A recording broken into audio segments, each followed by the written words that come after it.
entendi. E Mara, basicamente, esse intercâmbio, ele é muito... ele tem por base as orações, né? E o que que é uma boa oração? Como funciona um processo de uma oração? O que que é se conectar com altos planos espirituais? Bom, vamos lá. É importante, são perguntas muito que as pessoas pode parecer que não, mas tem técnica, tá? Essas técnicas são para a gente se elevar. Não é técnica dar 3 pulinhos, dar 4, isso não Não, funciona. nada de É simpatia, técnica, não, né? nada, não existe simpatia, nada. Mas assim, a ligação, o mental, sabe, firmeza de pensamento, isso ajuda muito, né? O processo é feito pela ligação entre encarnados e desencarnados. O trabalho é composto por dirigentes, sustentadores, videntes, imantadores, e algumas outras mediunidades que se fizerem necessárias. Existem inúmeras mediunidades. Algumas que a gente trabalha aqui, outras tantas que é só entre desencarnados, entre faixas de desencarnados que são usadas. Tá? Então, tem muitas, muitas mesmo. No divinismo, evitamos o máximo a incorporação passiva. Por isso que eu não falei dos incorporadores, mas normalmente o incorporador também tem outras mediunidades, tá? Uhum. E por que a gente não usa muito a incorporação passiva? Por aquilo que eu já tinha explicado para você, que é importante ter consciência, assim todos aprendem, tanto o encarnado quanto o desencarnado. E assim vamos evoluindo, né? Porque a tomada de consciência de ambas é muito importante para atingir a finalidade, né? E principalmente o dirigente, ele não deve trabalhar incorporado, tá? Tá. Ao abrir, agora falando sobre a oração mesmo, como ela funciona, tá? Ao abrir a oração, a primeira coisa que o dirigente tem de fazer é se ligar com Deus. Então ele faz uma boa oração, em voz alta, né? E pede para que todos os participantes o façam. Depois, ele vai se ligar com os Cristos, que são os representantes de Deus em todas as esferas do nosso universo, né? Porque Deus, ele é imanifesto, né? Assim, ele não...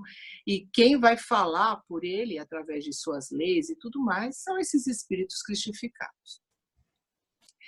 E aí, nós vamos nos ligar também com todos os trabalhadores aqui do nosso planeta, né? Que aí são presos aqui no planeta como nós, né? Então, a mensageria divina, a corrente médica, a corrente de socorrista das Marias, a de pretos velhos, índios, hindus, caboclos, né? Os nossos anjos da guarda, os nossos amigos de jornada evolutiva, né? Legal. E esse procedimento, ele é muito importante, né? Porque aí você já dirigiu esse pensamento, você já chegou, e aí você equaliza o ambiente, né?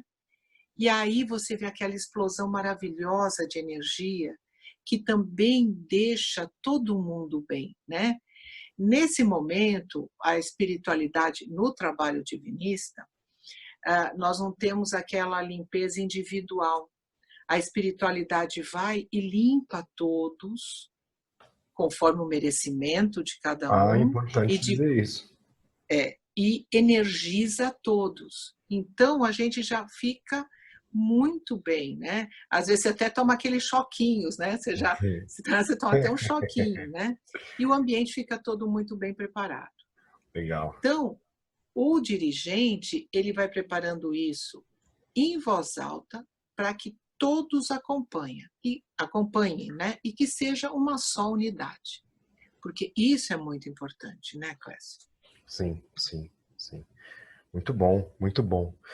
E vendo todo esse processo, né, e pensando novamente agora nos indivíduos, né, O que seria uma pessoa que cumpriu bem aquilo que ele se propôs antes de encarnar, né? Ou seja, o que seria desencarnar bem, né? E o divinismo pode ajudar, como que o divinismo pode facilitar a pessoa a desencarnar bem?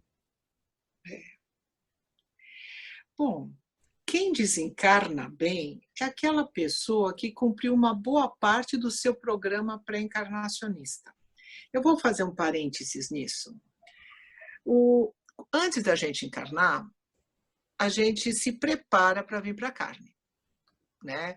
Então, a gente recebe ferramentas para estudar. Por exemplo, quantos espíritos maravilhosos chegam aqui e, em tenra idade, fazem coisas lindíssimas. Eles foram preparados para fazer isso, né? Eles já estudaram, eles já se prepararam lá e vieram, e aí tiveram as oportunidades corretas para fazer, né? Então, a gente vem. Agora, eu posso receber essas ferramentas e não fazer nada. Aí eu vou responder. Posso não ter ido contra os mandamentos, mas eu estou indo contra a minha evolução. Eu estou me atrasando. Então, eu vou responder por isso, né? Então, a pessoa que desencarna bem é a pessoa que trabalhou direito, que fez uma boa parte daquilo que prometeu, né?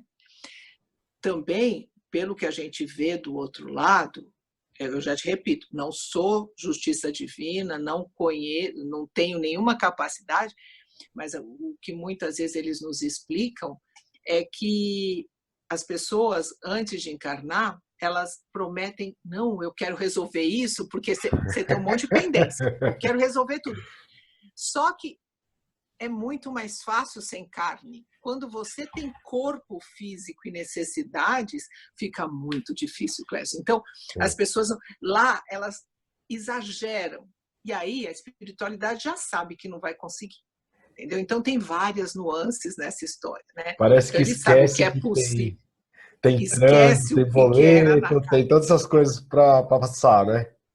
Exato. Então, aí tem toda essa história, né? A espiritualidade também sabe. Por isso que para cada um é visto de uma maneira conforme aquela pessoa tem capacidade de entender e de fazer, né? Então, quem viveu dentro das leis, que não prejudicou ninguém, que orou para os outros e para o seu semelhante, ideal como nós fazemos, orou para os outros no meio dos outros. Então, existem várias nuances. Eu só coloquei alguns exemplos, né? É o que eu te falei, a gente conhece na matéria alguma coisa, né? Certo. Agora, o que o divinismo pode ajudar, né? Ele ensina que todos devem viver as leis de Deus. Isso já é a base do divinismo. Devem orar para os outros no meio dos outros, devem usar nobremente os dons mediúnicos, né? Então, e que são dados de graça, isso é importantíssimo, né? E de graça eles têm de ser distribuídos. Quando a gente fala de graça, não é só não receber dinheiro, é receber favor, sei o quê. Não deve. O trabalho espiritual, ele tem que ser isento de qualquer interesse, né? E quanto mais isento você for de interesse, você atinge melhores planos para poder ajudar as pessoas. Agora, se você já tem interesse, não, essa daí pode me ajudar nisso, vai me arranjar um emprego, tem amigos importantes, aí você Começa a já complicar. perde, começa a complicar, você perde a força. Então, não é só receber dinheiro, vender os teus dons. É tudo isso, é muito profundo, tá? Porque um pensamentinho teu lá dentro, isso marca. A gente não pode Legal, esquecer isso, legal, muito bom, muito bom. tá? Agora, o divinismo também ensina a assumir a tua responsabilidade sobre a sua encarnação. Essa história, eu não sabia, não sei o quê, isso não existe, tá? Dentro do divinismo, isso não existe. Isso é importante. Por isso eu acho muito legal, mas eu também acho, e é também muito perigoso, né? Exige um fazimento bem trabalhado mesmo, né? Você sabe, o que na realidade exige é autoconhecimento. Você tem de se conhecer. E isso obriga, porque você vê que as pessoas hoje em dia, muitas não se conhecem. Elas acham que são uma coisa que não são. Então, elas precisam se conhecer. Legal, muito bom. Bom, E, Mara, assim, o divinismo, eu mesmo, eu entendo como sendo um caminho muito interessante a ser seguido, né?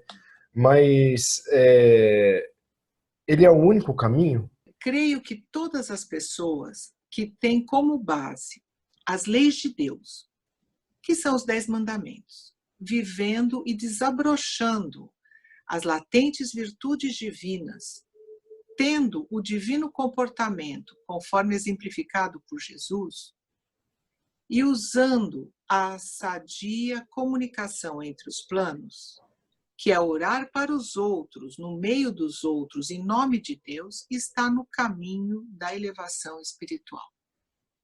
Legal, legal. Então, esse conjunto de ações e elementos faz com que, independentemente do caminho que a pessoa está seguindo, se ela está em conformidade com tudo isso, ela está crescendo bem. Exatamente. Legal, muito bom, muito bom. Oswaldo Polidoro via a idolatria como um dos piores degradantes da humanidade. Você pode comentar um pouco sobre isso, por favor? Eu não posso responder pelo seu Oswaldo, mas tudo que é contra as leis, ele era contra. E com certeza a idolatria é um vício terrível, que atrasa e atrapalha a nossa humanidade. A idolatria castra, ela cega, faz escravos, perpetua o erro e a corrupção. O segundo mandamento das leis de Deus diz: não farás imagens quaisquer para as adorar. Que pode ser uma estátua, um símbolo, uma pessoa, um líder, um bezerro, uma pedra, um metal, um artista, atleta, cantor e assim por diante. Deus quer filhos responsáveis pelos seus atos. Ele quer filhos pensantes e conscientes pela união de nossas mentes, né? Então, tudo isso que for para abrir, para crescer, para evoluir, ele sempre foi a favor. Agora, tudo que castra, realmente é complicado, né? Você não pode, porque como é que a gente vai desabrochar todos os nossos conhecimentos sendo podado? Não dá, né? Maravilha.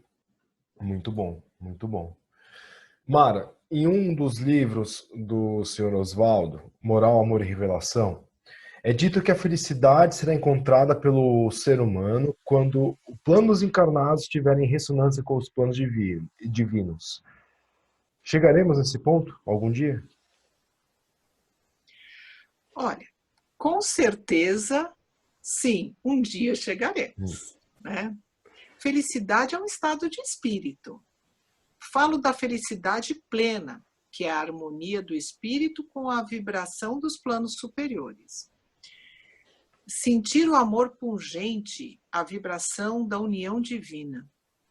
Para você ter uma ideia, quando a gente chega, quanto mais altos são os planos superiores, você só se alimenta do verdadeiro amor. E isso te dá uma felicidade maravilhosa.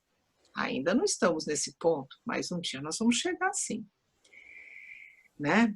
E nós chegaremos a esse ponto quando o nosso planeta será uma só nação, uma só língua, um só povo, em harmonia com o divino, vivendo as leis, em contato constante com a espiritualidade.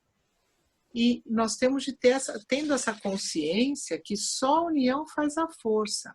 E todos juntos seguindo o caminho da evolução para a cristificação.